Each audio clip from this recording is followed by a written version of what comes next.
She ordered him to guard her, not knowing he would risk his life doing it.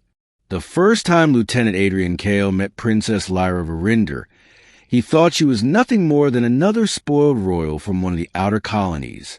He was assigned to her detail, not by choice but by command. His orders were simple: guard her while she traveled to Earth's High Council for negotiations. Nothing more.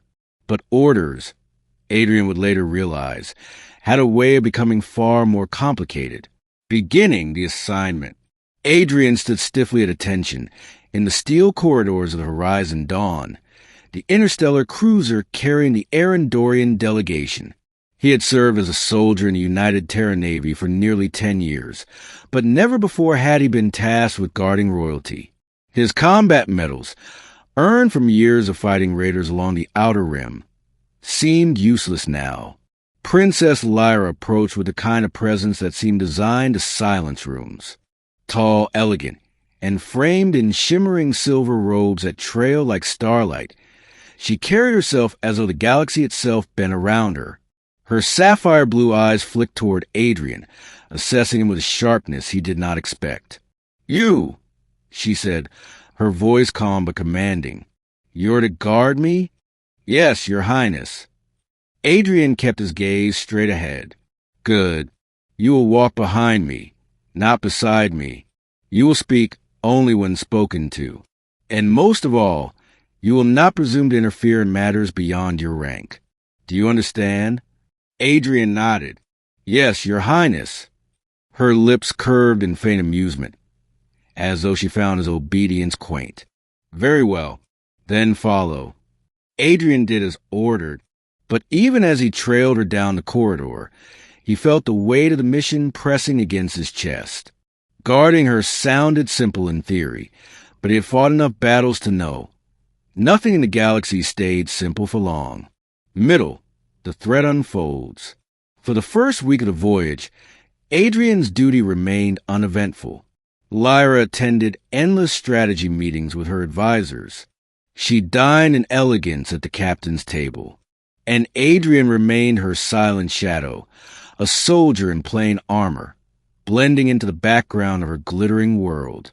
But cracks began to appear. The first came in the form of intercepted transmissions.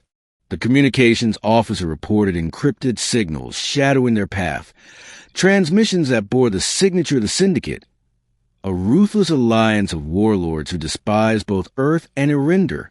The second came when Adrian caught one of the junior stewards planting a device beneath the princess's quarters.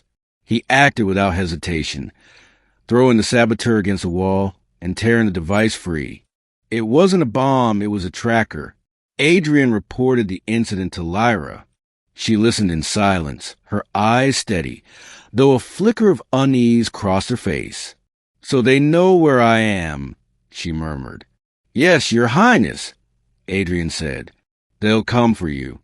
She folded her arms. "Then you'll stop them." Adrian stared at her, astonished by her calmness. Did she not understand the danger?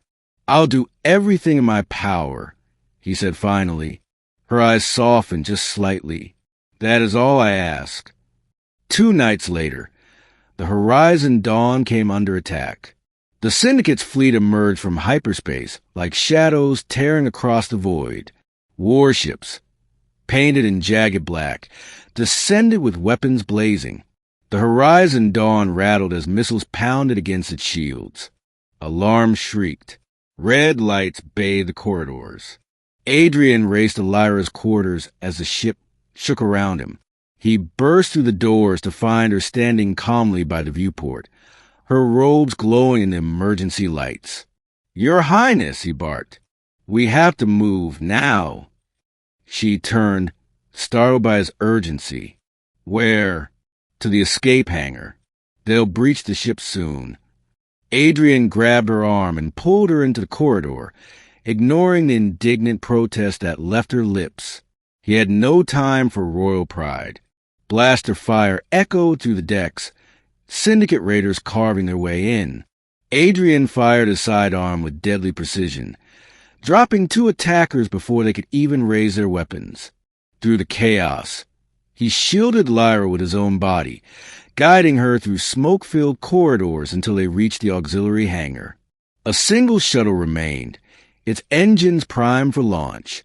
"Get in," Adrian ordered. Lyra hesitated. "And you?" "I'll hold them off until you're clear." For the first time, her composure cracked. "You'll die." Adrian's jaw tightened. "I was ordered to guard you, Princess. Orders don't matter if I don't give my life to carry them out." She stared at him, her eyes wide. Then, against all logic, she whispered, "Don't you dare die, soldier." Adrian offered no reply.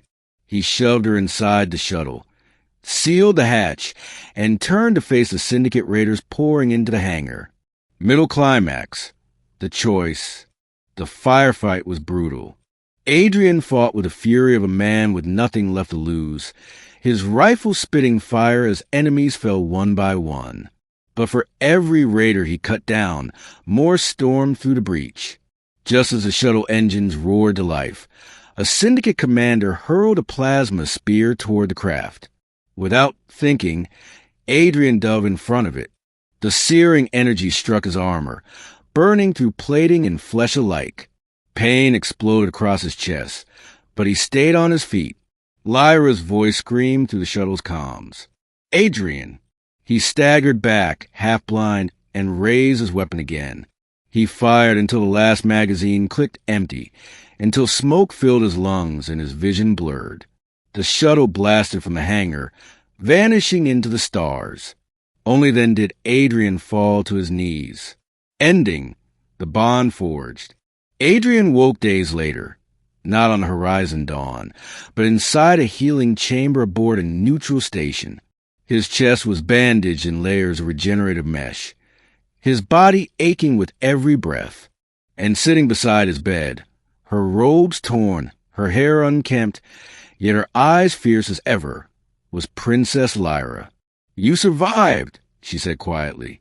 Adrian tried to sit up, wincing. Barely.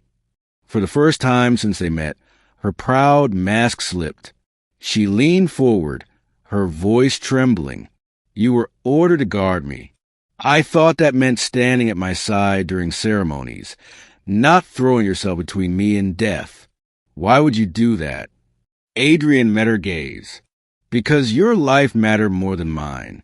Because that's what it means to guard someone, not just follow orders, but protect them, even if it costs you everything." Her eyes shimmered. She reached out, placing her hand over his. "And what if I told you that I don't want you to risk your life for me again?" Adrian smiled faintly. "Then you'll have to order me not to, but I can't promise I'll obey." Lyra laughed softly, a sound like starlight breaking through storm clouds. Stubborn soldier. From that moment on, their bond was no longer just one of duty. Lyra no longer saw him as a shadow trailing behind her, but as a man who had chosen her safety above all else. And Adrian no longer saw her as a distant royal, but as a woman whose heart he had glimpsed in the darkest hour. Together, they would return to the council. Together, they would face the Syndicate's growing threat. But Adrian knew one truth above all.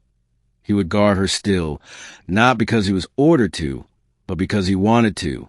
And this time, she knew the cost he was willing to pay.